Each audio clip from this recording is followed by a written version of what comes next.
Hello everybody, today I'd like to talk to you about Wow Credit. Now this is a lending platform on the mainnet, but I thought I'd share with you some of the interesting features that it has compared to other lending platforms like Compound or 100 Finance. Now the goal here is to take this opportunity to learn more about the different mechanics in a lending product. Now let's get started. So this is Wow Credit. So like all lending protocol, they have supply and borrow. We'll first take a look at supply. Now let's say we want to supply ETH, but unlike the usual lending platform where you supply ETH into a basket, here on Wow Credit, you actually supply ETH into a pair. Now, for example, if you want high APR, you can supply ETH into the ETH Wow pair, or if you want lower risk, you can supply ETH into the ETH USDC pair. Now, this is very interesting compared to the usual lending platform, now in this case, Compound, because when you supply ETH on Compound, you are supplying into a basket where all these assets are lumped together. Now, Wow Credit called their lending method isolated lending pair. The reason for this is because the usual lending platform, you are supplying into a basket, and with that the platform will not onboard risky asset. However, isolated lending pair is able to solve this. The platform is able to onboard riskier asset, and the choice is with the user if he wants to provide any asset onto it. Now also to note that the interest rate is based on the utilization rate, meaning to say that if there are a lot of users borrowing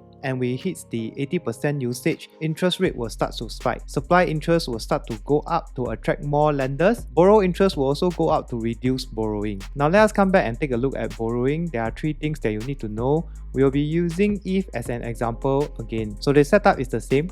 You are able to borrow from the individual isolated pair. Let's say you choose USDC to borrow your ETH. Now here you can choose to use your USDC as a collateral, or you also have the option to use the Uniswap V3 LP position as a collateral. Now this is a good thing, especially if you are providing liquidity over at Uniswap V3. So instead of having your LP position sitting on Uniswap, you can also use it to borrow assets and degen elsewhere. There's also this thing called the bi-weekly rewards. Now this is the incentive that the platform is giving you for borrowing. Now for the rewards is counted on a bi-weekly basis and it is calculated off-chain. It also takes into consideration the amount borrowed and the duration of the loan. So for example, if you borrow 1 million for just 1 hour compared to a person that borrows 6,000 for the whole week, the reward is the same. Now the third thing you need to know is that there is a minimum borrowing amount. So let's say you want to borrow USDC or DAI, the minimum you need to borrow is $5,000. Now the reason for this is because it is on the ETH chain, so you need to account for the fees and also make it worthwhile for the liquidator. So what have we learned compared to the usual lending platform? For Wow Credit, it has an isolated lending pair. Interest rate is based on the utilization rate at 80%. For borrowing,